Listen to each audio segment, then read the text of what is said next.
perfect storm of anti-Semitism is beginning to take shape. That's the assessment of a recent London conference on the subject. Anti-Semitic incidents in Britain were at an all-time high in January, in the wake of the conflict between Israel and Hamas in Gaza. The Metropolitan Police in Britain said there were 4 times as many incidents targeting Jews as they were targeting Muslims.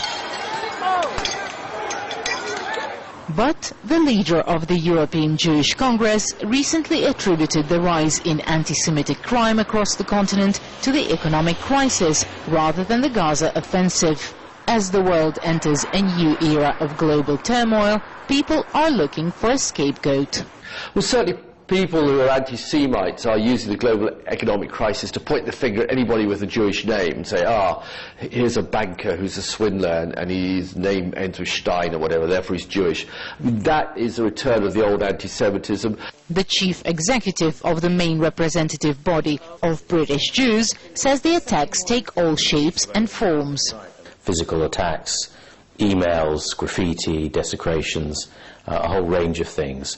And in 1 month we saw what we would normally expect in perhaps half a year. I think the real concern is that there is creeping into ordinary dialogue and acceptability.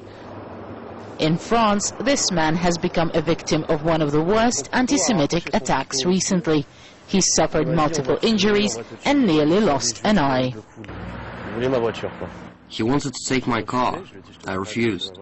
Then another person suddenly appeared and seized me from behind. I had a Jewish symbol hanging around my neck. He held a razor blade to it, saying, "I'll kill you. Jewish blood must be shed." It's a phrase that I still can't understand. He made 2 cuts on my neck. There are around 300,000 Jewish people in Britain, and the country has always been considered one of the most tolerant. But even here, it seems, anti-Jewish attitudes rise at times of stress.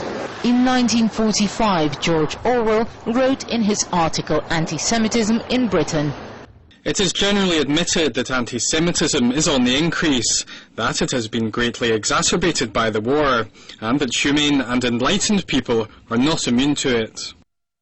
A large number of Orthodox Jews live here in this London neighbourhood. They appear to be a prime target for attacks, as they can be easily visually identified. And as the economy continues spiralling down, there are fears the number of attacks might go up. There's a growth of an extreme nationalistic right wing across Europe, an intolerant nationalism that says the outsider is wrong. We dislike what is not like us, and the Jews always are easy to point the finger at. But Yaffe's Save Money household store is a proof things are still not that bad, at least in the UK. The shop's 100-year-old owner not only got a birthday card from the Queen. He's a successful businessman who says, "I've survived the Great Depression and will survive many more." Daria Pushkova, RT, London.